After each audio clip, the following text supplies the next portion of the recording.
Hey everybody, welcome on our channel. In this video we are gonna see, what if Naruto was the Immortal Hokage and got Harem? Huge shout out to Freedom Guard for this story. If you are new on the channel, don't forget to subscribe our channel and like the video too. So without wasting any more time, let's start the story. In Konoha, the village of the Hidden Leaf had seen a lot of things happen in a very short span of time, it had weathered much, and now it was standing all. The village of the Land of Fire now had new hope, and the people were able to enjoy a new period of peace and prosperity, while still making sure to keep up and protecting the balance between the 5 elemental countries. The Shinobi Alliance had lost many of its members, but they had won the war with Uchiha Madara and Sasuke Uchiha. The war had been led by the 5 Kages, who had survived the battle, though it had been with the aid of one of the most recognized heroes of the village of Konoha.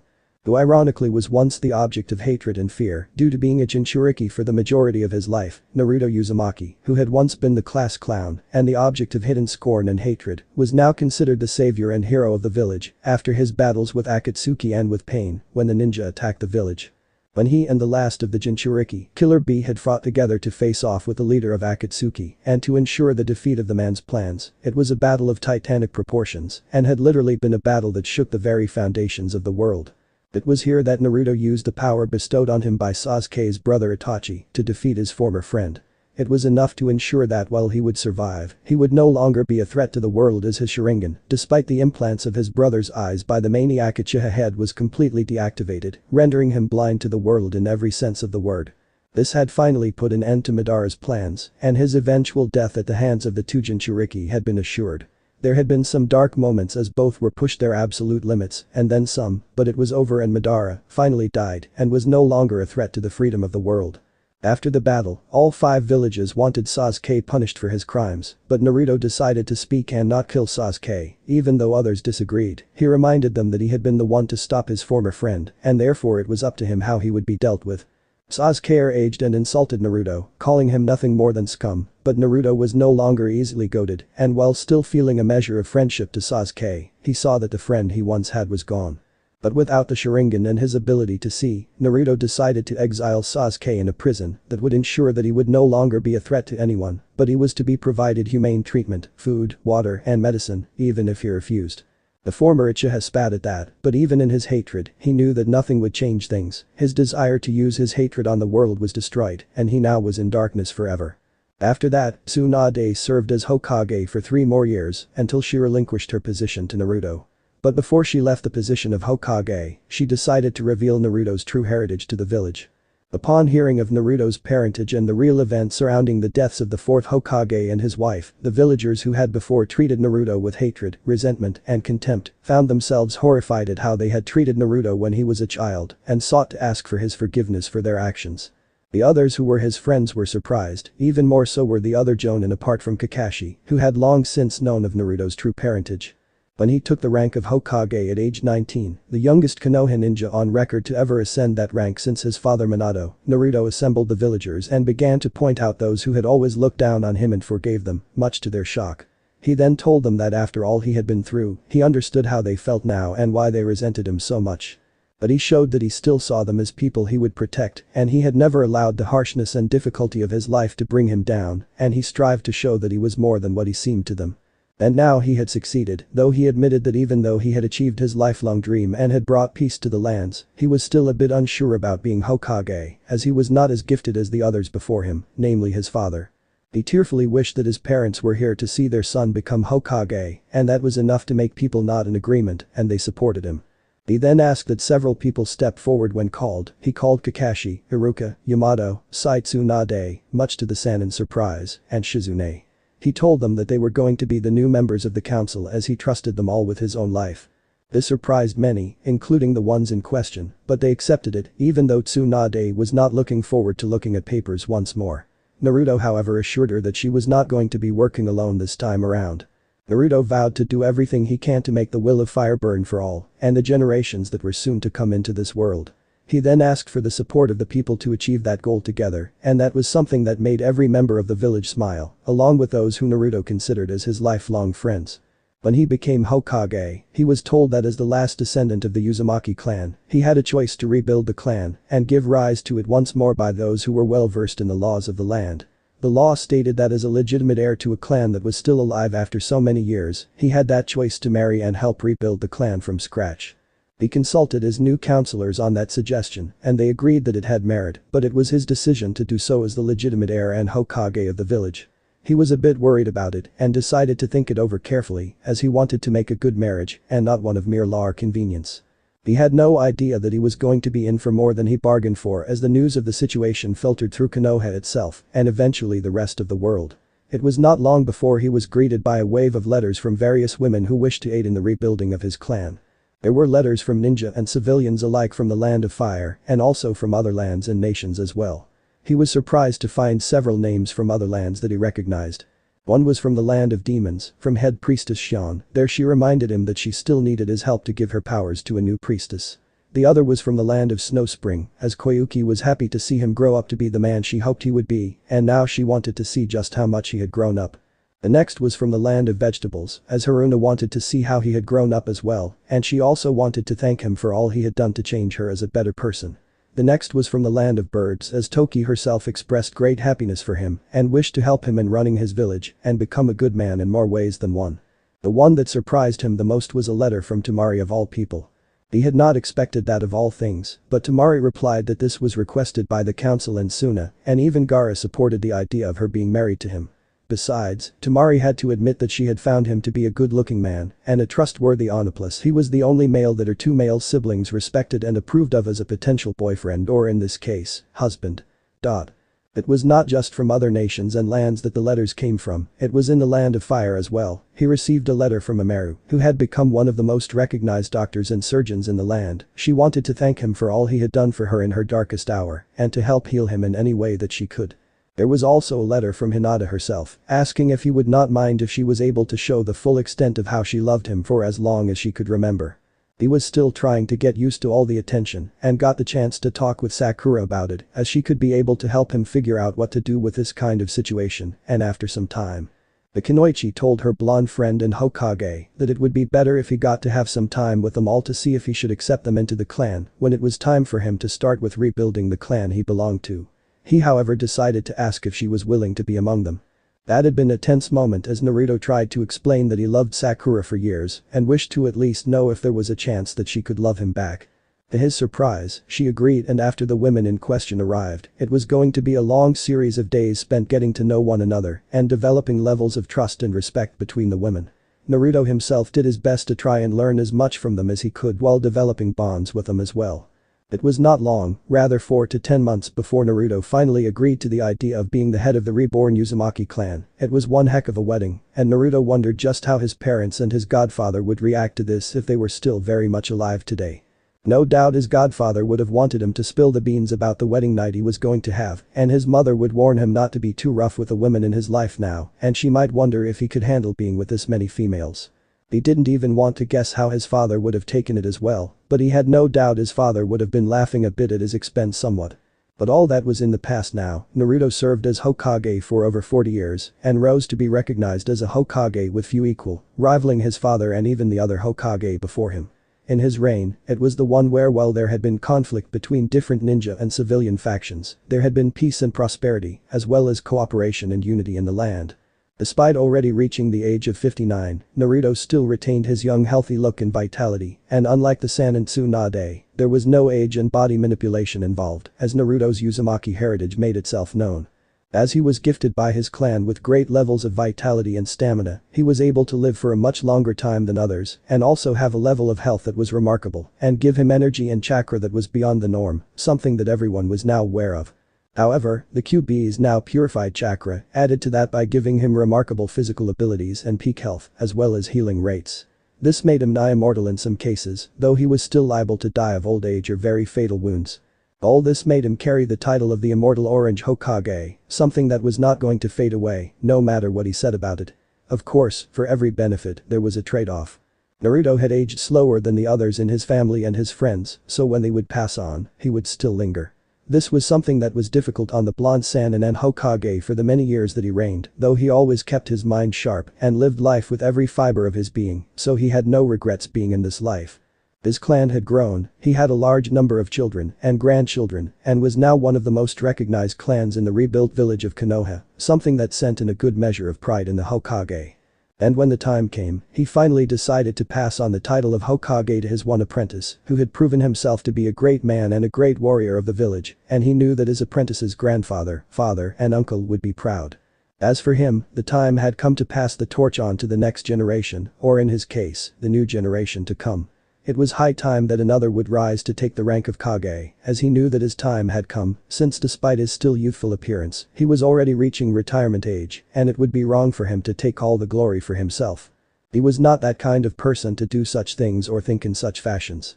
In the Hokage Tower.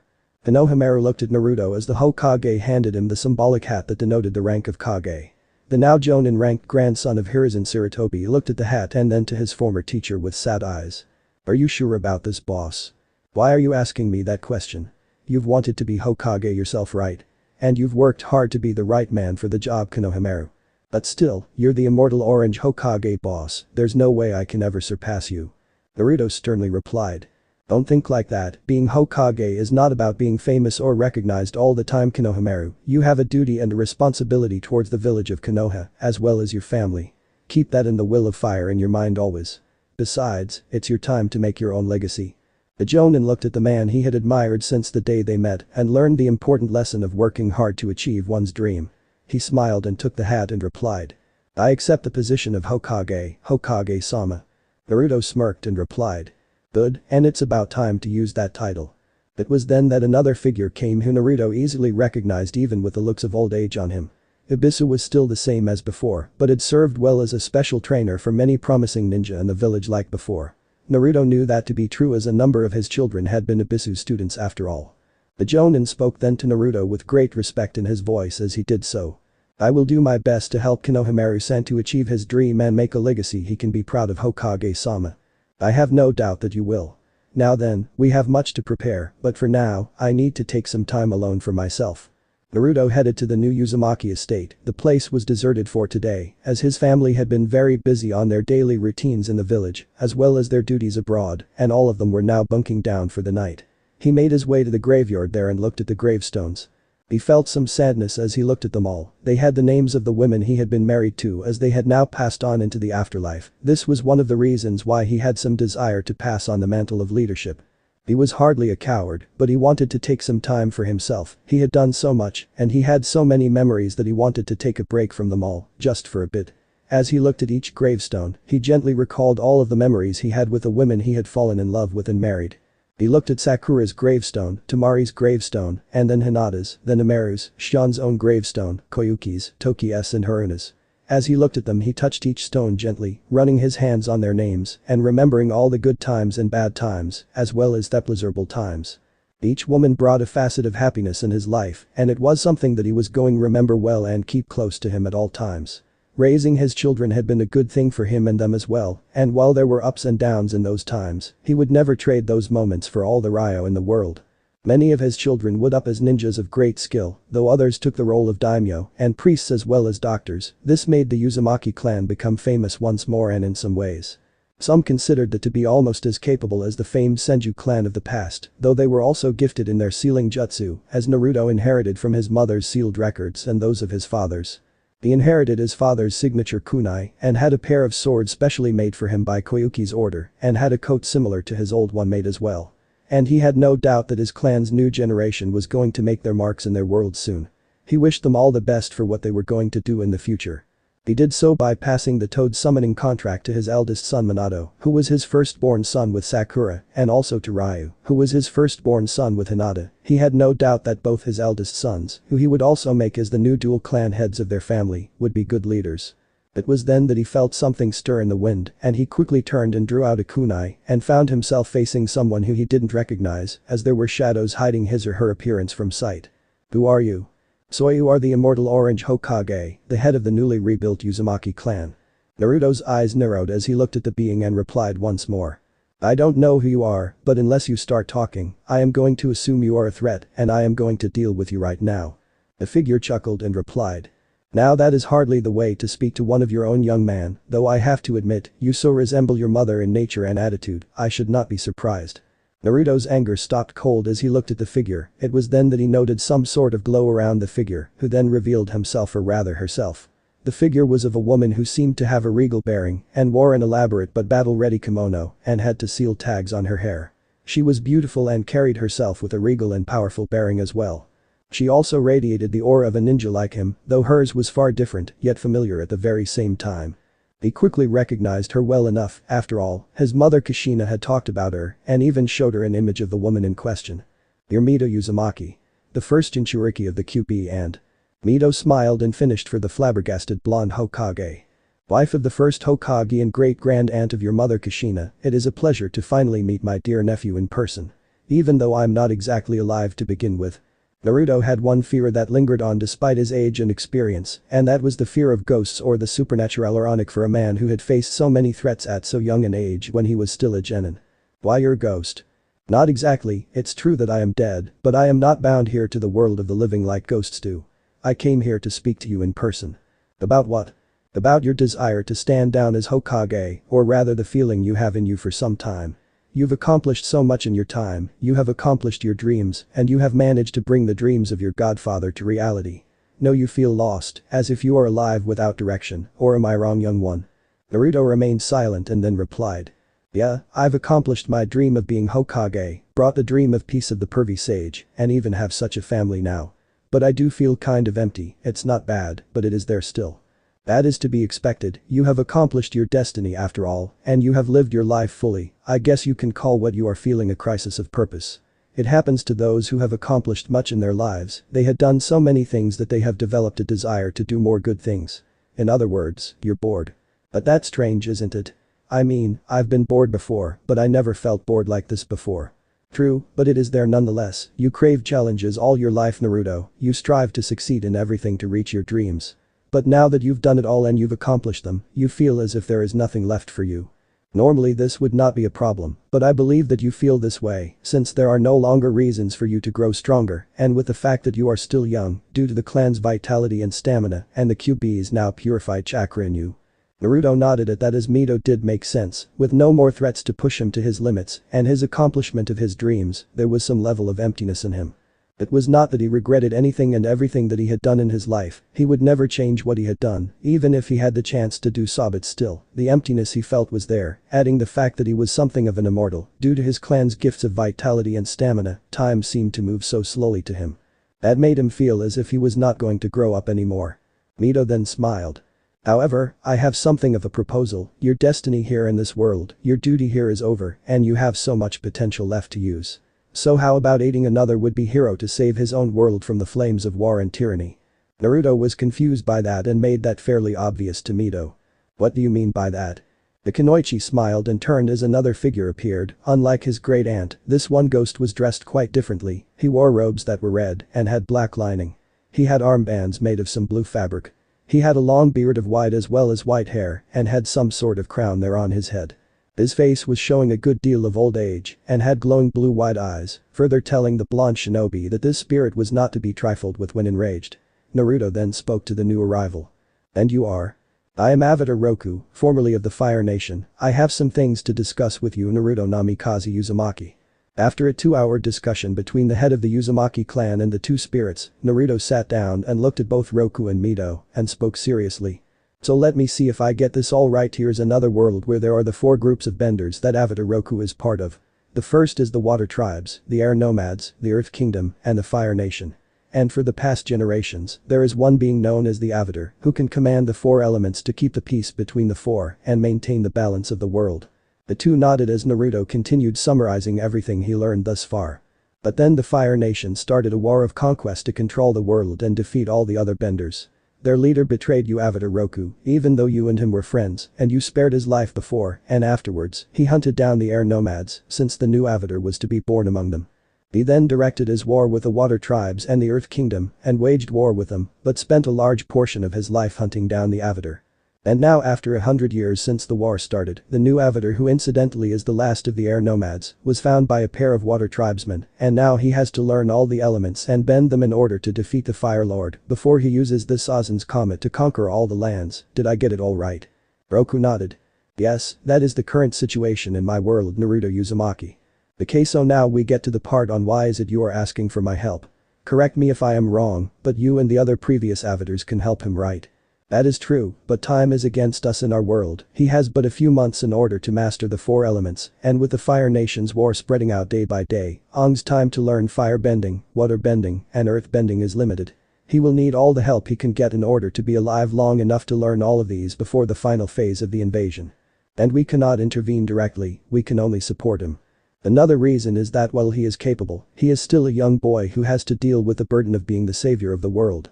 Even though he will find friends and allies, he will still face a hard life, and he will feel the weight of such a responsibility to the world. Unlike the other avatars, including myself who have grown used to such responsibility, he has not and needs guidance. You have carried many burdens all your life, and you have grown strong and never lost yourself in them. I have seen your life through the help of your aunt, and I am sure that you can truly help the new avatar in handling some of these hurdles that he will soon face in his life. Naruto thought it over carefully. He had to admit that Roku did have a point. Granted, he was not like this avatar, but he carried many burdens. One of the most serious was being the Jinchuriki of the QB, and many more when he got older. If he could help someone with saving his world, at least, he was going to do something that was utterly worthwhile. Besides, he was actually curious as to what this new avatar was capable of. Okay, then I suppose that I can help if it is really that bad there in your world, Roku-san, but I do have one concern. Can I use my jutsu in your world?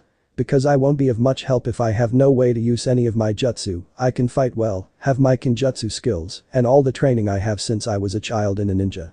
But it would not do well for me not to have my jutsu arsenal. That can be very critical. The previous avatar nodded at that and replied. I understand your concerns, rest assured that you can indeed perform your jutsu and summon your toad allies as well in battle. As for your resident, you have little to fear from it as you have defeated it in combat, and its power is now yours. Alright then, so when are we supposed to go to your world, Roku-san? The two spirits smiled, seeing as Naruto was willing to help the avatar in this hour. Mito then replied to that. After you leave Konoha, head for the Valley of the End, there your path shall open. I have no doubt that you will be a good ally to the avatar in your travels with him. Naruto smirked at that and replied. That remains to be seen, I will see you all later. Avatar Roku nodded and smiled slightly. He saw such power and strength in this young man. He hoped that his decision to call for the aid of an outsider would be the key to helping Aang in more than just the art of bending. When he wandered the world of spirits and met Mito, she told him of her family line and the strongest of the Uzumaki clan to date. It was there that he decided to meet Naruto to ask for his aid in helping Aang, and now it seemed that Aang will gain a worthy ally. As they faded away, Naruto thought about what he had just agreed to was going into another world and aid this avatar in saving this world of his from the tyrannical hands of this Fire Nation. It would have sounded weird, but now that he had met Roku and his aunt, then it was going to be a very interesting trip in his mind. Besides, it was high time he put his skills to good use in a battle, and taking part in stopping a war from consuming a world sounded like a good test of his abilities. The fact that he was going to help people further added fuel to his decision to help this Aang to master the elements and face off with the Fire Nation once and for all. With that in mind, he made his way into the compound and rested for the night, knowing that tomorrow was going to be a very long discussion with his family. The next day. At the gates of Konoha, a large group gathered. In fact, it was actually the entire village who was there at the gates, young and old alike, civilian and ninja. After all, one of their own was about to leave. Many watched as Naruto, now fully dressed, armed, and ready to go on his own personal sojourn, was there before them all. He had also bidden farewell to his old council, and they wished him all the best, though he prayed to Tsunade and Shizune, as they had passed away already. He missed his adopted grandmother and hoped that she was finally able to be happy with her loved ones. Even Jiraiya in heaven. In the past, many villagers would have loved to see the sight of Naruto leaving their village, all because of their anger and resentment for him being the Jinchuriki of the QB. They would have held a celebration all over the village as privately as they could, now that the demon fox was no longer in their village. A reminder of all the lives lost that night so many years ago, and the death of the beloved fourth Hokage and his wife, along with so many sons, grandsons, daughters, granddaughters, sisters, brothers, and parents. But that was then. Now, after Naruto's long and prosperous reign as the Immortal Orange Hokage, the atmosphere was not of jubilation, but of sadness. Many of the village elders were those who had been there during the invasion of Pain. They all remembered how the dead leader of Akatsuki had killed so many of their people and ruined the village, and it was Naruto who defeated him, as well as defeating Madara and Sasuke in the Fourth Shinobi War. They were saddened by the fact that he was about to leave the village forever. Some asked if he was going to become a missing ninja, and he replied that he was not, merely going to tour the world before finally meeting his end.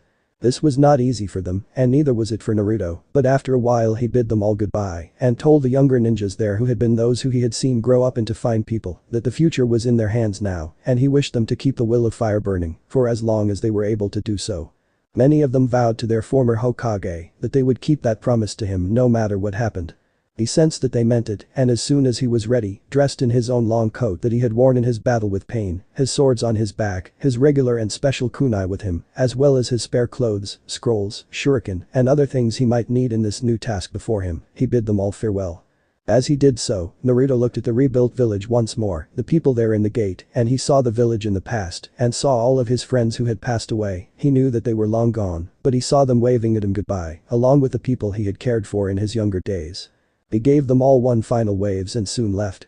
He traveled to the rest of the lands that he felt that he could visit with the time given to him, namely the village of Suna, then the village where Amaru once lived, then the land of Snow Spring, the land of vegetables, the land of demons, and the land of birds.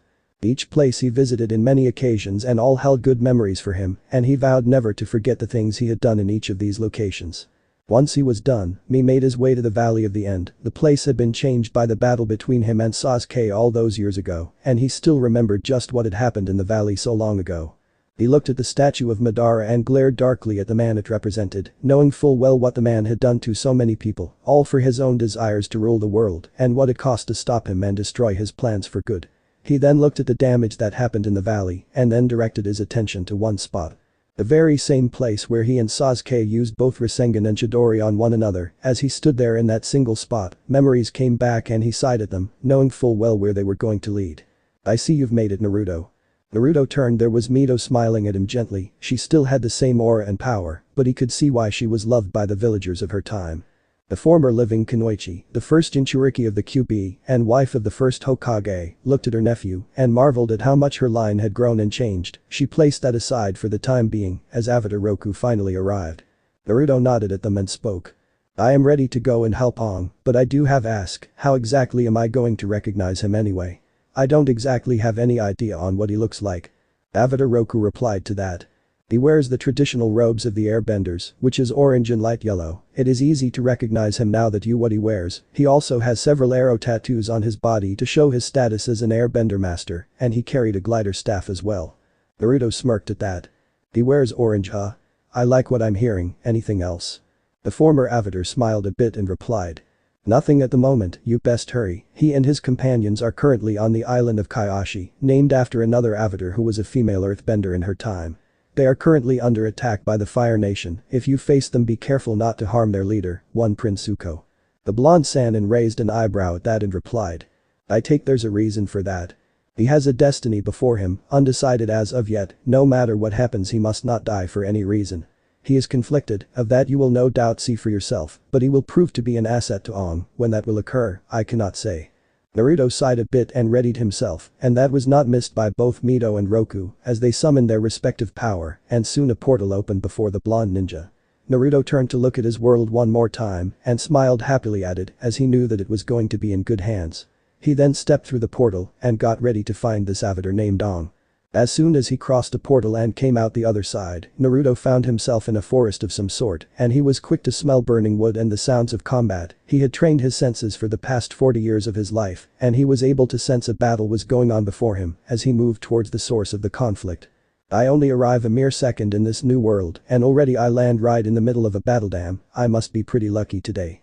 The blonde moved out and soon passed through the forest and into a village that looked like someone had seriously forgotten to keep the kids from playing flammable materials. The only thing that told him that there was a battle were the number of red and black clad soldiers with helmets and masks firing flames out of their hands and feet while using an array of weapons as well, and all of them were in the process of tearing up the place. Fire Nation soldier, so that's firebending, eh? Could be useful back home since they don't use hand seals, but sucks since there's not that much flexibility and there's no way you can shape fire for your needs. He then noted the females wearing the face paint, kimonos, armor, the odd but regal looking crowns, and the fans. If he didn't know any better, these ladies looked like something out of a play back home.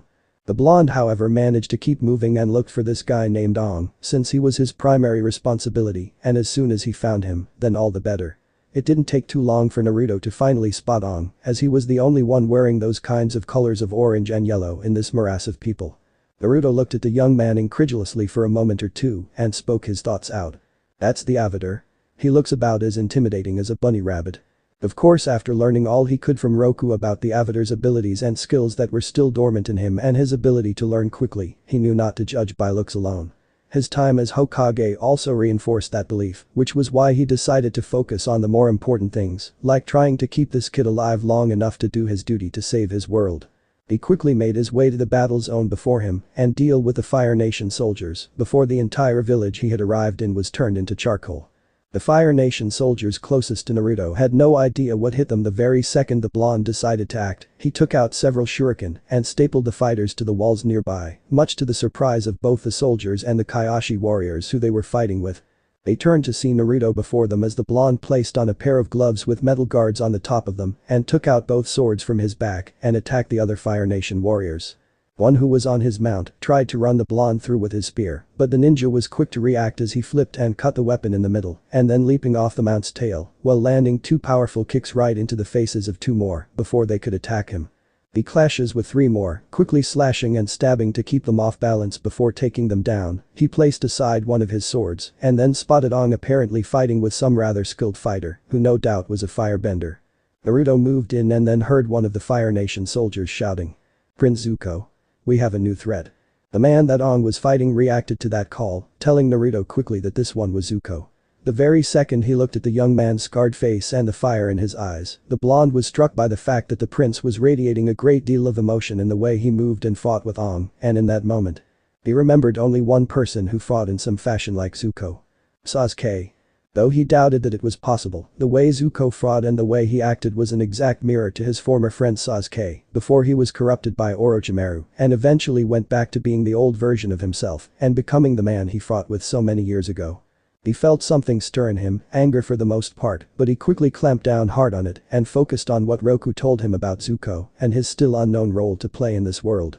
No matter how he felt about seeing someone who reminded him of his former friend, he had to keep his focus on the task at hand. He quickly focused his chakra and then fired out a chakra chain from his arm and looped it around the waist of the prince.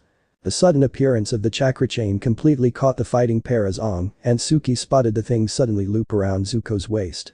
Zuko himself was shocked by what was it that had suddenly caught him by the waist. He had no time to react however, as he was suddenly dragged away from Aang and then spotted the holder of the glowing chain leaping towards Aang and company and reveal himself to the group of Aang as well as the Fire Nation prince. The man was tall, taller than the others, and wore some sort of short-sleeved long coat with red as the main color and black flames on the edges. He carried a single-edged sword in one hand and wore gloves with metal guards on them.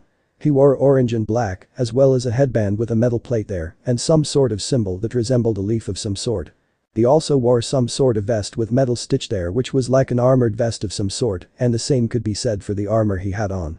The man also had blonde hair, completely unknown in this world, and had blue eyes and odd whisker marks that made him look rather different but hardly ugly in any respect. Zuko managed to get up and go into a defensive position to face this new threat, yet he couldn't help but wonder just who this person was that came out of nowhere and what was it he had just used on him. "Who are you?" Naruto replied to that as he quickly placed aside his sword and quickly did a number of hand seals to summon one of his own patented jutsu. "Someone who's not going to let you have your way with the Avatar Prince Zuko. Now then take this." Fueton. Bakure Tsunami. The massive sphere of air suddenly appeared and exploded like a wave in front of Naruto, unleashing massive winds that sent Zuko flying backwards into a nearby storage shed. Naruto quickly drew out both swords quickly, channeling his chakra into them and saw them glow with his chakra and then felt his elemental affinity take over as the swords were covered in wind as he attacked the support struts of the shed. Fueton. Subum Tiru Kirite. The wind flew from the sword slashes and quickly cut down the support struts and sent the front end of the shed down. Naruto knew that Zuko was going to be fine, but it would take some time for the prince to escape from the Hokage. He sheathed both swords and turned to face Aang. But before he could do so, one of the women placed her war fans next to his face in a posture that signified that she was going to attack if he tried anything that would be seen as a hostile act. "Hey, is that really necessary?" "Depends, who are you and how did you get here?" Naruto shook his head and replied. "Look, normally I wouldn't mind a conversation, but we're in the middle of a village under attack and I have to keep the Avatar here from prematurely heading off to the spirit world since one of his previous selves asked me to." Ong was surprised by that and looked at the man. There was no doubt that this guy was not from any place that he knew of. Golden colored was nigh unheard of anywhere as far as he knew. What confused the Avatar more was the fact that he had used air to fight Zuko, but he had neither the clothing style nor the tattoos of an airbender like him, and no airbender used air in that fashion, let alone create glowing chains of energy and carry swords no less. But then he recalled that the man mentioned being asked to keep him alive by one of his previous selves. Suki looked at the man who seemed to be concerned with Ong for some reason, and though he had the ability to use air, he certainly didn't bend like Ong did. It was then that Katara showed up and spoke. "Ong. We've got to leave. If we leave then Zuko and his soldiers might." Katara saw Naruto and then noted the flame patterns on his coat and got into a defensive waterbending stance and spoke. "Ong. Suki. Get away from him." Ong then stepped in and stopped Katara from using her waterbending skills on the new arrival. "Wait, Katara. Stop. It's alright, he's not with the Fire Nation, he's an airbender like me." Katara gasped at that and spoke out. "He's an airbender?" Naruto got exasperated and spoke out.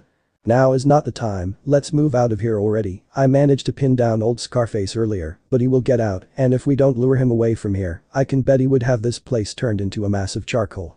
Katara recovered her train of thought and nodded. "He's right on, if we stay here any longer, Zuko and his soldiers will torch this entire village to find us. If we leave, then they will follow us and leave the villagers of Kaiashi Island alone." Ong then replied. "I know, but all this was my fault. If I hadn't guided us here just to have fun for a while, then no one here in Kaiashi would have been targets of the Fire Nation at all. I have to do something to make amends for what I did." Naruto noted that at least the kid got his heart in the right place and had his act straight, though he had to remind himself that neither he nor Ong were exactly young to boot. The guy was supposed to be 12 by last count but was around 112 years old, and while he looked in his mid to late 20s, he was already pushing 60. He then replied to that in a serious tone. "Listen, Ong, you won't be able to do anything unless you are alive to do it. Get some distance and make your move once you have a chance to think clearly." Suki then replied. "He's right on, you have to get out quickly while my warriors and me buy you time to make your move. You can't do much here if you get yourself killed." Later. Ong and the others were now currently leaving Kaiashi Island after the Avatar managed to use the massive Anagi to take out the flames made by Zuko's soldiers earlier. It had been a risky gamble and had thankfully paid off with the salvation of the people of Kaiashi Island. Sokka had managed to get a kiss from Suki earlier when he joined up with them. Like Katara, he drew his boomerang after seeing Naruto but was stopped by Ong as well. As soon as they were out of the area and Katara tried to help Ong deal with what he still saw as his fault, Naruto replied that blaming himself for what happened was not going to solve anything. What he should do now was save the people there and make the most of it. That led to the Anagi riding incident, and that had raised Ong's status in Naruto's eyes. This was proven true as soon as Ong got back and was hugged happily by Katara as the blonde shinobi spoke to the young Avatar. "You've got some serious guts to ride that creature, Ong. You've just won yourself some brownie points on my scorecard. I can see why Avatar Roku wanted me to keep any eye on you until you master the 4 elements as the new Avatar." Sokka looked at the blonde male before him and replied. "You want to tell us who you are first, Goldenhead?" "Goldenhead, huh? That's an odd name to call me, you skirt and face paint wearing dude. What's with the idea of wearing Kaiashi warrior garb? I thought you were a water tribe member or something." "Ayami was just trying to make up for looking down on them the first time I met them, namely Suki." Naruto grinned at that and replied. "Really? I take it that kiss I saw you two share was her way of accepting your apology, huh?" Sokka gasped and looked at Naruto with disbelief in his eyes. "You saw that? Yeah, you're pretty lucky that you got a kiss instead of a slap there. I can wager a guess she's got the hots for you too. Shame she didn't want to join us in this trip. I saw her fight earlier before I dealt with Scarface earlier. She's got some killer moves." Sokka was about to reply in agreement when he stopped and glared at Naruto. "Don't get any ideas about Suki." Naruto grinned at that and replied. "Relax, I think she's got eyes only for you, and I'm not the kind of guy who gets between two lovebirds. I'm not that crazy right now. So I can bet you guys have some questions for me?" Ong nodded and spoke. "I do. How did you use air against Zuko like that?" "It's called elemental jutsu. It allows me to use my elemental affinity chakra as a form of attack when I need it, as well as defense, though I guess that unlike you Avatar, I don't bend the elements." Sokka looked at Naruto in confusion. "Hold it, I thought Ong was the last of the air nomads. How can you bend air?" Katara shook her head at that point and spoke. "He's not an airbender, Sokka. Airbenders don't dress like him, nor do they carry weapons like that, nor do they have golden hair, blue eyes, and whisker marks, not to mention he's got none of the tattoos that Ong has." "Good point." Naruto shook his head at that and replied. Would you two please not talk like I'm not here? I don't have ears, you know. If you want to know who I am, then ask me. The three were a bit embarrassed by that, and Ong decided to speak first. Sorry, so, what is your name? The name's Naruto Namikaze Uzumaki. I am a former Hokage of Konoha, a Sannin, and one of the Jinchuriki. Sokka then asked. What does Hokage mean anyway? It's a title given to the strongest ninja of the village. Before you react, I want to make it clear that I am not from the Fire Nation, and I am no firebender. The title of Hokage translates to Fire Shadow since my village is in the land of fire. Sokka and Katara tensed up at that, and it was only when Ong spoke that they calmed down a bit. I think he's right, guys. He didn't use any firebending when he fought with Zuko earlier, and I know that no person in the Fire Nation wears clothes like he does. The fact that there is no person in the Fire Nation who had blue eyes and gold hair kind of adds weight to what he said, that he's no firebender. So what does Sannin mean? Sannin means sage ninja or ninja sage. It's a title given to ninja who are at the level of Kage. I inherited the title after the previous holder, who was my teacher and godfather, died in combat. It's a sore subject that I don't plan on sharing yet, okay? Katara and Sokka nodded and backed down a bit. They knew the feeling of losing people one cared about, more so in Katara's case. Ong also felt the same way as well, having lost all of the people he knew when they came to the Air Nomad Temple, only to find all of the nomads dead and gone. He then spoke to Naruto once more, hoping to get more answers. I wanted to ask this last one, how do you know Avatar Roku? Naruto grinned and replied. That is going to be a very long story. I hope you guys don't mind, and once it's over, try not to be shocked about what you learned about where I come from, what I can do, and who I really am. In the ship. Who was he? Zuko paced back and forth, trying to ponder the mystery of that new arrival, who had just used some form of airbending that he had not heard about. Iroh drank his tea gently and replied to his nephew. Calm yourself, Prince Zuko. This new arrival is a mystery indeed, since from what you have described I have my doubts that he is an airbender, as there are no longer any of them around, with the exception of the Avatar. But he was able to use air uncle. Only airbenders can do that. But he does not fight like one, Zuko, you saw it yourself. No airbender dresses in such a fashion, nor has golden hair and blue eyes, nor do they lack the tattoos, and even more telling is the fact that no airbender carries swords or uses airbending as a full-scale offensive style. While they are quite capable of using airbending aggressively, only a rare few of the air nomads do so. And no airbender in recorded history can use chains of energy as of yet. Zuko nodded as he knew that his uncle was right. There was no way that man who had attacked him was an airbender, but how could he use air like that if he was not one? What were those hand gestures he used before? He stopped and looked at his uncle and spoke.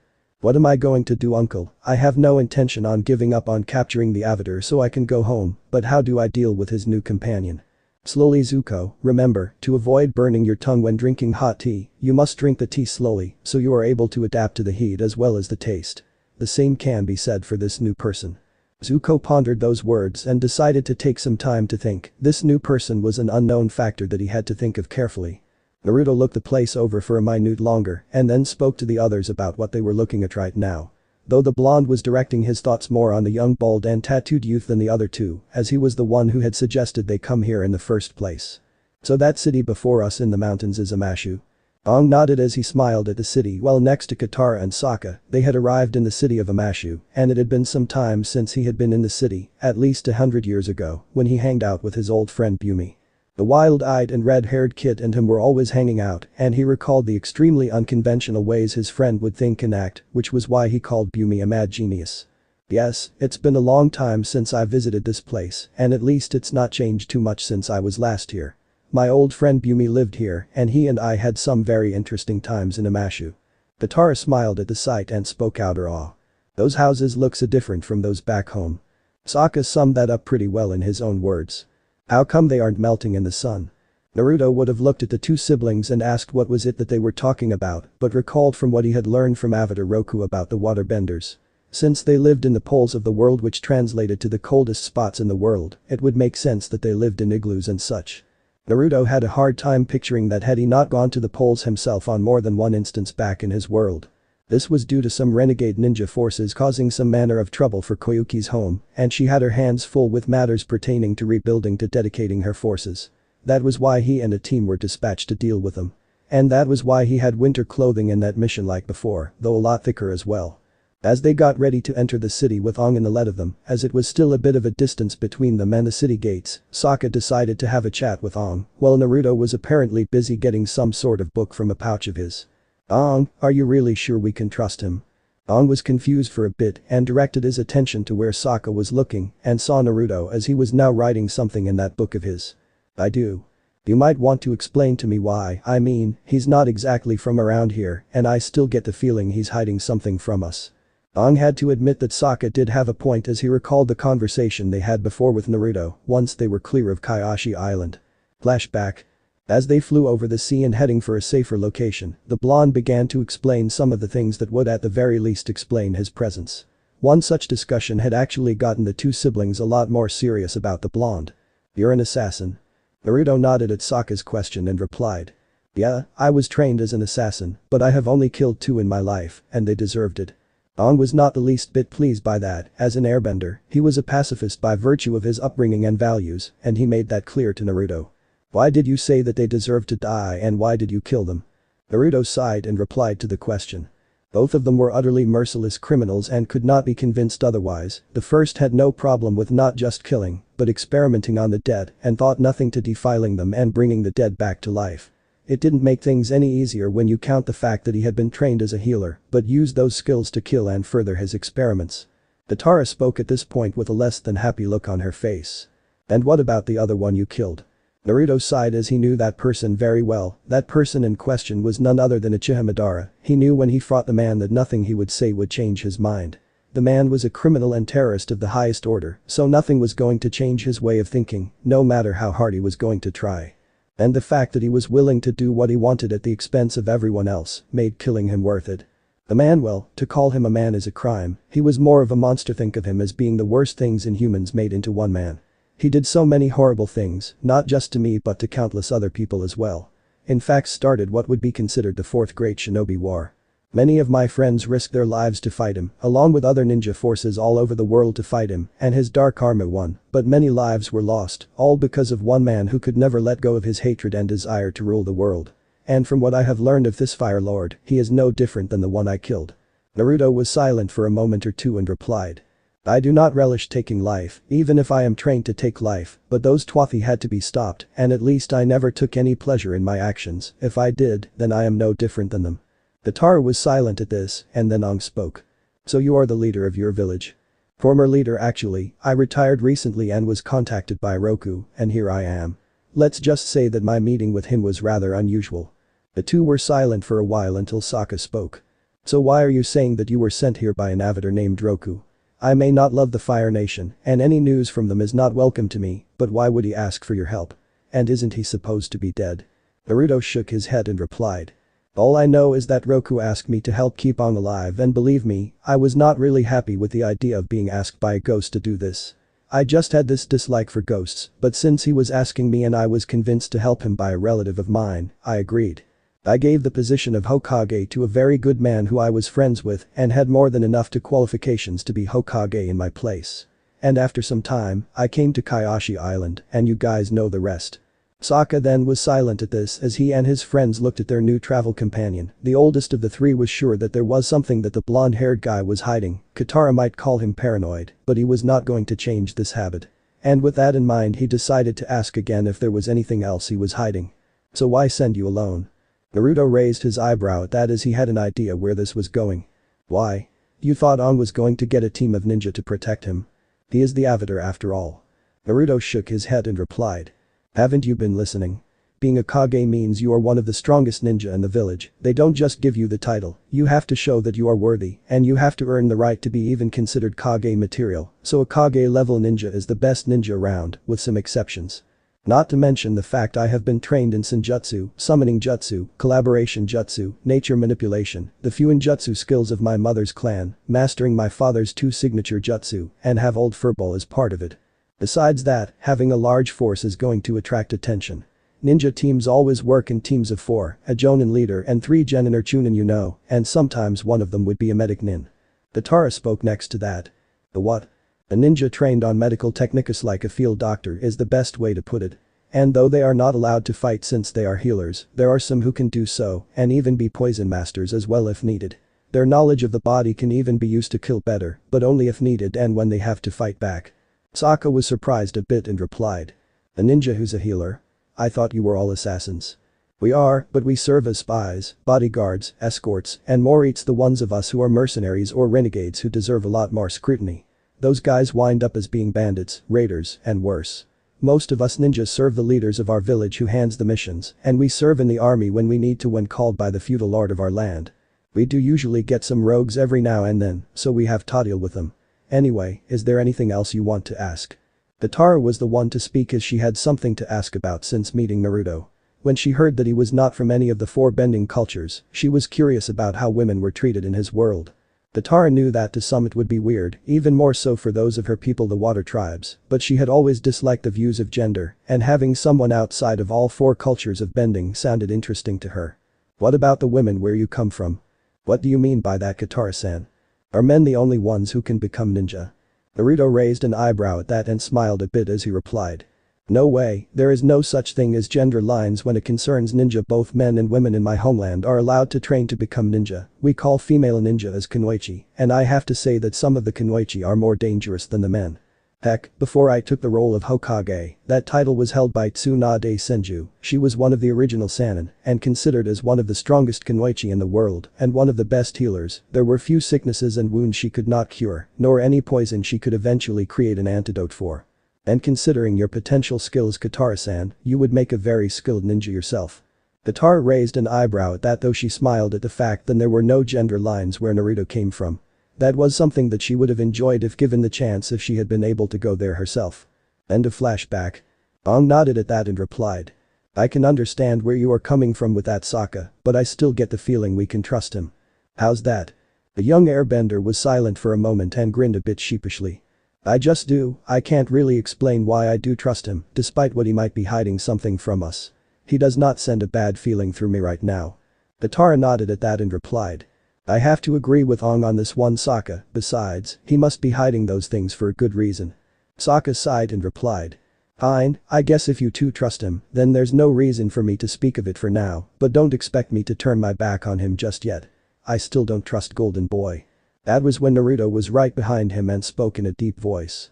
I can hear you very clearly, Sokka. You think my ears are just for show? Sokka jumped at that and turned around, while quickly drawing his boomerang and club in the readiness to fight purely on reflex. He saw Naruto grinning at him and was shocked at how easily the blonde had managed to sneak up on him. How the heck did you do that? Naruto snickered and replied. I'm a ninja, remember? I can be very sneaky when I need to be. Anyway, I think I need to change clothes. Wearing my long coat is going to attract attention, so if you will excuse me. Naruto then moved away to a nearby pile of rocks and opened up a scroll that he had with him. Although he loved wearing his more traditional garb, he knew that he needed to blend in every now and then. That was why he had a change of clothes with him every time he felt that a mission required him to be out of uniform and away from prying eyes. The clothes included a simple grey long-sleeved shirt, a Chunin vest of his personal make with armor in it, which was made from high-quality thick leather, and specially made sheets of thin but strong metal. He had this made in his years after getting to the rank of Jonin, as he was not one of the Anbu, and thus did not have to wear the standard gear. He included a pair of grey cloth-covered forearm guards with the same materials underneath. And he changed his pants from black to orange to white as well. This coupled with a pair of leg guards in the same color as his new clothes, and he was complete, though he did not ditch his forehead guard. He then joined the others and looked to see Aang, Sokka, and Katara looking at him. He got that look a lot from the others back in Konoha when he changed clothing every now and then. Aang was naturally commenting on that. Would you change clothes, Naruto? Wearing red and black as well as orange might draw attention, and if the Earth Kingdom, as you said, is at war with the Fire Nation, then seeing me in red and black might attract attention, namely the hostile kind of attention, right? Katara nodded at that as well and replied. He has a point, since we all know the Fire Nation soldiers use those colors a lot. The only thing we need to worry about now is how to hide Aang. Sokka replied to that. Is that really needed? You'll never know, there might be real trouble, and we don't want that force of Fire Nation soldiers finding us, do we? So how exactly are we going to disguise Aang? Why would I need a disguise? Katara replied to Aang's question. It might be a bad idea for people to find out you're the Avatar, Aang, so we do need to disguise you. And how can we do that? Have me grow a mustache or something? It took a bit of time, but they finally used some of Appa's fur and formed it into a wig and a mustache for Aang to wear. Naruto was trying hard not to laugh at the sight of Aang in that getup. All the guy had to do was act old and decrepit, and he passed. That urge was harder to control when Aang began to complain of feeling itchy and even asked how Appa could live like this. They knew bringing Appa was a bad idea and there was no place for the air bison to land in the city anyway. As they headed into the direction of Amashu, Naruto could not help but chuckle mentally to himself as he looked at the three children he was accompanying. That statement might have sounded weird since he had the look of only being a few years older than them, but that was only his physical appearance and his real age already made him a very old man. Though if what they said about finding Aang in that iceberg was true, then he was way older than him, though he was literally on ice for that to happen.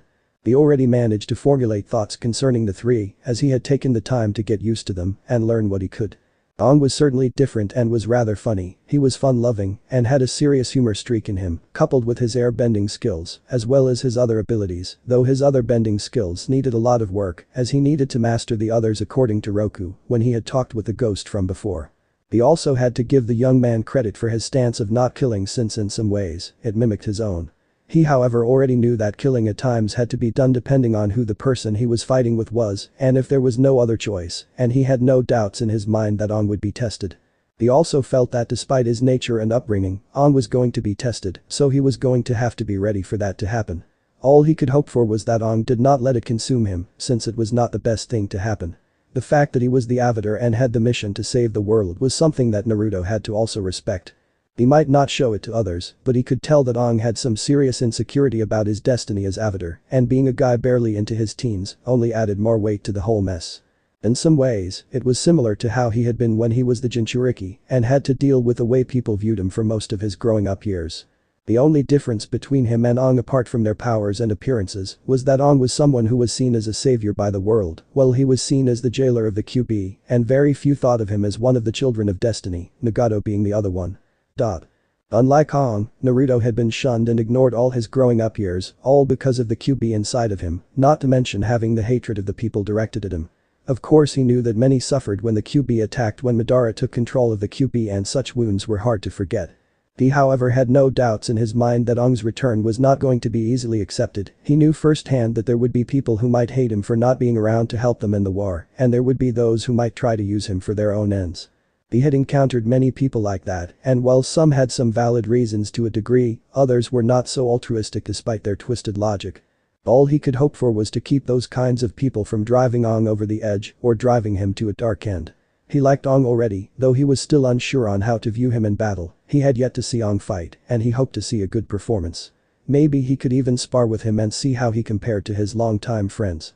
Katara was obviously the mother figure and big sister of the group and also was not bad looking either. In fact, she was rather attractive with the blue eyes, tanned skin, and well-formed features, not to mention that if given time she would have a body that would send heads turning, especially when she got to adult age. She might be way too young for a guy of his real age, but he had no doubt that had he met her when he was still in his teens, he would have looked a lot more at her, and no doubt getting socked for it by Sakura the very second his former teammate and deceased wife saw him looking at Katara, and he knew she would not be alone either. She was the only waterbender as the whole group, and as such, apart from Aang, would be able to fight with the elements, and despite the fact that her skills were not up to speed, he had no doubt that once she got serious with her training, she could go a long way. And he was not kidding when he said she would make a great ninja on her own accord if given training and time. He had no trouble seeing that Aang had a serious crush on Katara, as he had caught Aang looking at Katara more than once in the trip. He had said nothing since it was hardly his business, but the chance to have some fun teasing Aang if he caught him eyeing Katara when she was not looking was certain tempting. And he could not fault Aang for said attraction to Katara at all, since from what he could gather, she was the very first person he saw when he woke up from that iceberg. However, he knew that Katara would not always be the sweet and kind-hearted girl that she was right now when things went really bad.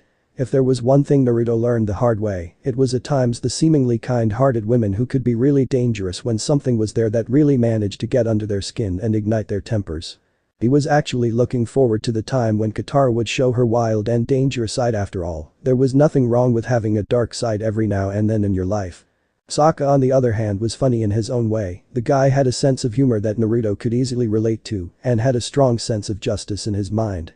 He had intelligence from the fact that he had made his own weapons by hand, something done every day, but he was lazy as hell and no doubt it needed a lot of proper motivation to get himself into high gear. But when he did get the motivation, there was no telling how far he would get.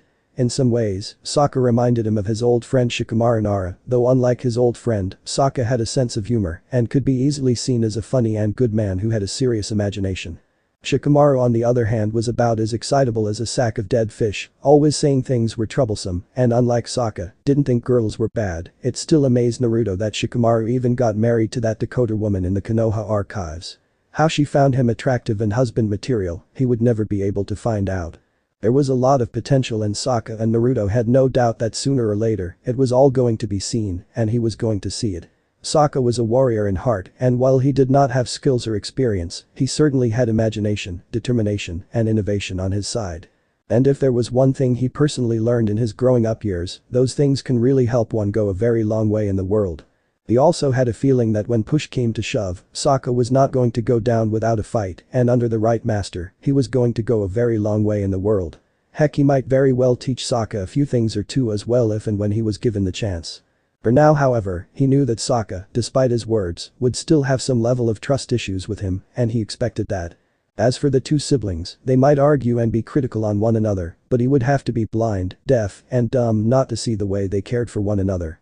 After all, they were siblings, and no doubt having lost their mother and then having their father move away before would be hard, even though they were part of a family. He wondered if that would have been his own life had been able to have a little brother or sister had his parents been alive. And with him being the oldest, there was no doubt that Sokka would fight tooth and nail to keep Katara safe, though he had no doubt that Sokka would also be watching over guys trying to court his sister like a hawk. It made him wonder what would have happened had he been in that situation and had a little sister who he had to watch over, and she happened to be a very attractive lady to boot. There would have been no doubt in his mind that he would have a heck of a time if he did have a little sister. If my sister was as good looking as our mom, I would have been watching over her like a hawk too. Now I can guess at least how Gaara would act when watching over his sister, never mind the fact that Tamari's the oldest of them. The blonde chuckled at that image which grabbed the attention of Katara as she turned to face him. What's so funny, Naruto? Oh, just thinking about something funny, Katara, nothing to be worried about. Sokka looked at him and replied. You want to share in the humor? Naruto shook his head at that. Not today, Sokka. Anyway, how is Aang holding up? Sokka turned to show Aang moving about on his staff like an old man, and while Naruto had to admit once more that considering his height and stature, Aang could pass for an old man, the twitching of excitement about him was sending him the wrong signals, though it seemed lost to the others. He was still not sure about this place as the only area that came close to Amashu in his mind would have to be Kumagakure due to the fact that it was in the mountains, though the clouds were a bit much. He seems to be enjoying himself already. Aang turned and replied to that. Amashu is one of the friendliest cities I know. Katara and Sokka smiled while Naruto merely looked on, his danger senses already on high alert. This city might be a friendly place to Aang, but he was not going to be lazy in keeping himself ready for anything. And while Aang might find the city friendly, he had no doubt that Aang's memory of the city was not going to be the same as he had been on ice for 100 years. That train of thought was proven to be true when they spotted a cabbage peddler getting the third degree by the guards. And when they got closer to see just what was going on before them, it was not long before Naruto had a comment to send to Aang as they watched the guards. If this is how friendly they are here in Amashu, Aang, I'd hate to see how they are when they get angry. Aang said nothing as he too was confused as to why the guards were acting like this. They were not like this when he was last here. In fact, he did not recognize any of them as well. It was only when he recalled that it had been 100 years since he had been to the city, and with that in mind, things must have changed. He only hoped that not everything had changed too much when he had last been here. They soon witnessed the guards earthbend the man's cabbage cart away and sent it into the ravine, stating that they were not going to let him peddle rotten cabbages like those in the city of Amashu. Naturally, the merchant was very upset and shouted out in despair at the sight of his only source of income get sent into the ground. Like cabbages. Naruto couldn't help but feel some level of sympathy for the man, though he knew that had he been his younger self, then he would have had a bit of pleasure in him, since before he fulfilled his promise to his mother Kushina to eat more healthy food, he had a loathing for many vegetables and was not the least bit keen on trying even a single one of them. As they moved on, it was not long before the four of them were now being. Hold it right there, who are you and what brings you all here to the city of Amashu? Naruto said nothing as he observed what was going to be the actions of Aang and the others, though he was sure that sooner or later he was going to be the one who was going to be next in the line of questioning from the guards. Aang was quick to move even when one of the guards used earthbending to move a boulder over Aang's head and began to berate the guard before him in an old man's voice. Sokka and Katara were worried by that while Naruto merely raised an eyebrow and tried not to snicker. Soon enough, Aang was able to sway the guards and come up with the weirdest name Naruto had heard in a long time. What sort of name is that? However the name sounded, it seemed that it, coupled with Aang's act, was enough to convince the guards that Aang was telling the truth. And sure enough, one of the guards spoke to him. And who are you, stranger? I've never seen anyone who looks in any possible way like you before in these parts of the Earth Kingdom. Naruto was quick to reply to that. My name is Tatsuki Hayashi. Aang was quick on the uptake and spoke next to the guards as well. He's the son of a very old friend of mine, and he came in the pleas of his grandfather who is old like me, young man, so I suggest that you don't bother him and let him pass as well. Alright, but make sure that you all are not going to wander about, we have a lot of things to do here in Amashu, move along. As they moved, they were quick to tense up when one of the guards suddenly stopped Sokka and held him by the shoulder. Naruto was worried by this and was ready to move if the situation called for action on his part, but what the guard said to Sokka next was enough to stop that idea. You're a young and strong man, show some respect for our elders and carry your grandfather's bag. Aang replied to that being a good idea and tossed Sokka his bag, and Naruto could not help himself as he tried not to laugh at Sokka. It seemed that Katara found that to be funny as well, and Aang seemed to find it funny as well, judging by the gleam in his eyes. Naruto could not help but feel like shaking his head at the way they had just outwitted the Earth Kingdom guards, but that was placed out of his mind when he saw the gates of Amashu open. The gates turned out to be 3 massive slabs of stone that were at least 1.5 feet thick. That impressed him, and the sight that came in front of him added further weight to the whole side as he and the others walked in. Unaware that the guard had just spotted Momo's ears pop out of Aang's wigwam, to the confusion of the Earth Kingdom guard, who wondered if being out in the sun too long had somehow affected his vision. Once they were on, Aang explained just how the whole mail system of Amashu worked in detail, and Naruto had to admit that it was rather innovative. But when he saw a smile on Aang's face, he had a feeling that Aang and his friend Bumi, whoever that was, used this delivery system for more than just sending messages here and there. And when Aang explained what he had in mind, the blonde felt that he was right on the money. Naruto had a bad feeling about this idea, sure it looked fun, and he had no truly paralyzing fear of heights, but now that he thought about it, the idea of riding down through a series of tunnels and stations in a cart of stone was not his way of having fun with the fact that something could go wrong. And he was more than willing to make that train of thought obvious as he and the others were now in one of the stations. How the heck they had managed to get in here without getting the attention of the guards escaped him somewhat, but he had no doubt the very second they tried this idea, they were in for it. Not to sound like I'm trying to spoil your fun, Aang, but are you sure that this is a good idea? Aang nodded, and Naruto resisted the urge to slap himself at the goofy way Aang was grinning as his way of answering his question, which did little to alleviate his mind. Now he understood just how Iruka and all those other Konoha ninja felt whenever he was doing their pranks, and they were trying their best to stop him before he did something really bad. It is, once we're done here with one ride, we'll go to the North Pole. Usually I don't mind pulling pranks, a trait I got from my mother and all. But riding down a cart of stone and either pissing off a whole city for wrecking their mail system or slamming hard and becoming a smear on the city walls, houses, and whatnot is not my idea of either a prank or fun. Katara then replied to that as they climbed up higher and higher. It's going to be alright, Naruto, this might actually be fun. Katara smiled at that, and Aang seemed pleased by the sight of the Water Tribe girl smiling. That served to further reinforce Naruto's thoughts that Aang had the hots for Katara. But he could not help but know that sooner or later, Katara was going to regret making that statement. And Naruto was right on the money as he watched the 3 of them move away, and Katara's cries told him that she regretted her words. He then spotted a cart carrying spears following the group, and he knew that things had turned from fun to dangerous. The blonde was quick to follow them, using his chakra to give his feet traction and allow him to reach the cart. He used his chakra to hang on to the cart, and he was quick to push the cart further away if he could. But that action was not enough to make the spears go away. Oh hell, Sokka. Naruto's warning was spot on as several of the spears came, and he had to move to the side with using the same training he had taken to master his sage mode to hold on the side while Sokka ducked and Katara was about ready to drop as well. Aang was quick to see what was about to happen, and he spoke. I'm on it. Naruto was thankful that his chakra control was better off as Aang began to move the cart quickly and sent them away from the path of the spear cart. But that also sent them off the tunnel, and they hit several roofs. Sokka, Aang, and Katara looked to see Naruto manage to somehow hold himself on the cart while standing up. How the heck are you doing that? Naruto replied seriously. Now is not the time, Sokka. Aang was cheering away as they moved through the city on the roofs of houses, and Naruto knew that the city's inhabitants were going to be really pissed. Their cart smashed in between a group of earthbenders who were no doubt part of the military, and naturally they were no doubt going to be the ones after them once this joyride was over. They soon landed on another tunnel, and soon things were getting out of hand as he positioned himself on the back of the cart while standing over Sokka. Katara then cried out to Aang. Aang. We need to move away from here. Use your airbending. Right. We can move much faster. Naruto then replied with some sarcasm at that as Aang's airbending move made the cart move even faster. Great, going faster will really help us be turning us into a faster moving disaster. Naruto's words were right on target as the speed of the cart was now making it go at breakneck speeds.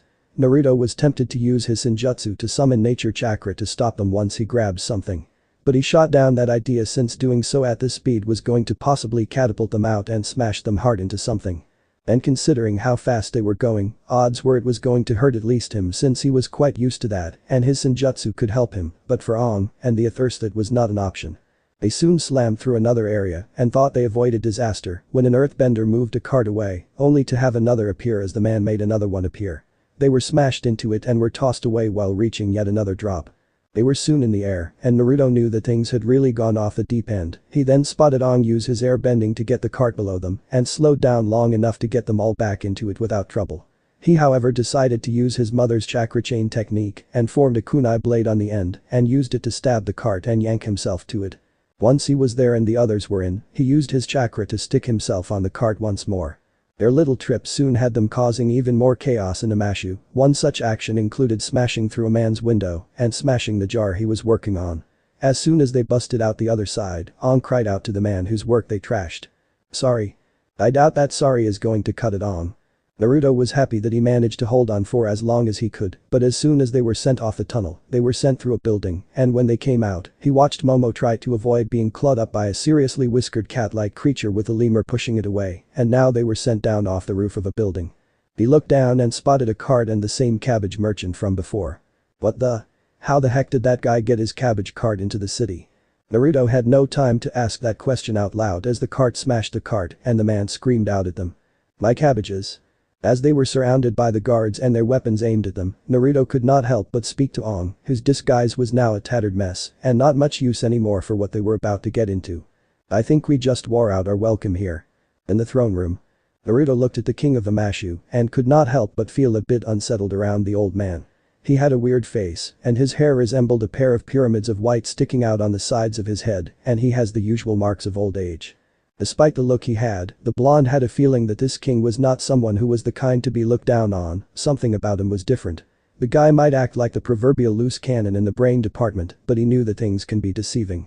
What the king then said once the merchant was done demanding he and the others were to be executed made Naruto all the more curious when asked by the high-ranking officers what he would want done to them. After all, who in their right minds would make the announcement that those who were to be punished be thrown a feast? In the dining hall, Naruto looked at the large amount of food that was there on the table, and while he had to admit that the spread of food was delicious looking and certainly smelled wonderful, the sheer amount and quality of the food was more than enough to raise his wariness. No one goes through the trouble of making this much food without an ulterior motive behind the whole thing. He and the others were sitting on one side, and while he was being tempted by the foods before him, he was still able to focus on trying to find out what was going. Aang was asked by the king about he came from, and Aang replied that he came from a place called Kangaroo Island. Naruto had no idea where that was or what the heck kangaroos were, but he could easily see that the king was not buying it. After a few more discussions, the king was about to retire, or at least give the impression that he was when he suddenly turned and tossed something at Aang. Naruto's battle-tested and hardened reflexes kicked in at that exact moment, and he quickly drew out a kunai from his hidden pouch. He had plans to cut down the object thrown by the king at Aang, but just as he was about to take the weapon, he was surprised to see that the projectile was something that was hardly a weapon. A roasted chicken leg. That's no weapon unless. Naruto's train of thought was right on the money, as Aang reflexively used his air-bending abilities in that exact moment to catch the chicken leg. That did it, and both he, Katara and Sokka knew it when the king replied at the sight. "Well no, it seems we have an air nomad in our midst, and not just any air nomad but the Avatar himself." Naruto finally spoke what he felt to everyone in earshot, namely his companions. "We are so busted." It was not long before the guards swarmed the place, but Naruto was quick to react and knocked out the first pair coming at him. He blocked a downward strike with his right forearm and lunged to ram his fist into the guard's stomach and then followed that with a double palm strike. The second guard came at him and he managed to block the attack from the guard's blade and knee him in the groin. But before he could do anything else, one of the guards used earthbending to grab him by the feet, and before he could act, the other guards surrounded him, Aang, Sokka, and Katara. The elderly king looked at them all and gave Naruto a long look as he spoke. "You fight well for a foreigner, and your fighting style is different. I've heard that before. I bet you have, but since I have your companions as guests, I suggest you calm down, my golden-haired friend." Naruto gritted his teeth and relaxed himself and replied. "Then you have got us, your highness, what now?" Naruto did not have long to find out. As he, Sokka, and Katara were being taken away to the challenge areas, Naruto looked at the crystal-like substance growing on his hand. He could have easily broken free and fought the guards off to help the others the very second they had been taken away earlier, with the exception of Aang, but he had a feeling that doing so was not a good idea. He was not afraid at all, but there was something about this whole thing that made no sense to him. Knowing the Avatar was among his people should have been a good deal of news for the old king, but he took it casually. No one knew about Aang before they came here, so how did this man act as if he expected it and did not mind having Aang in his home city? And why was it that he did not seem bothered by the fact that Aang was the last of the air nomads?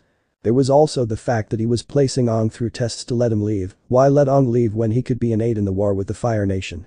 Why place Aang into something like this when they had other matters to deal with right here and right now? There's something going on here, and I can bet that the old man is the one behind the whole thing. Naruto found out that he was right. Apparently the king of Amashu had been preparing a series of tests for someone, and despite how odd it sounded, these tests were meant entirely for Aang. This made him even more curious as to what was going on. The tests that Yumi had lined up were actually somewhat similar to some of the training he had taken when he was still in the academy. One such test had Aang in a large underground cavern where the king had his lunchbox key under a waterfall that was roaring over a stalactite. The blonde could bet that getting the key was not going to be a cakewalk for Aang, even as the Avatar, the water rushing down, would make it hard to reach the key above and below, and the smooth slippery surface of the rock formation meant getting a grip would be bad news for Aang.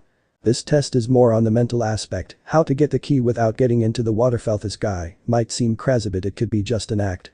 He's smarter than he looks, and no doubt he's an earthbender like his people. He's making Aang think outside the box. Wait a minute. Does that mean that he's someone who knows Aang?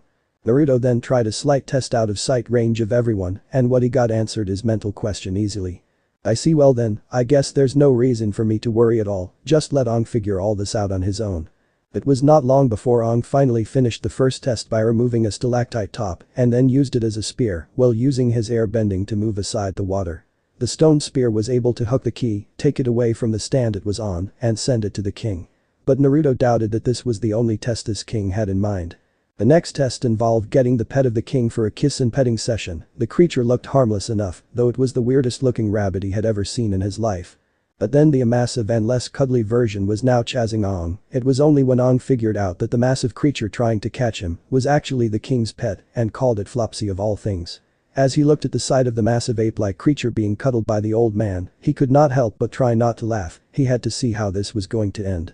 It was not long before the last test was in an arena, and Aang was supposed to choose his opponent. Two dangerous and skilled-looking gladiators came out to flank the king on either side.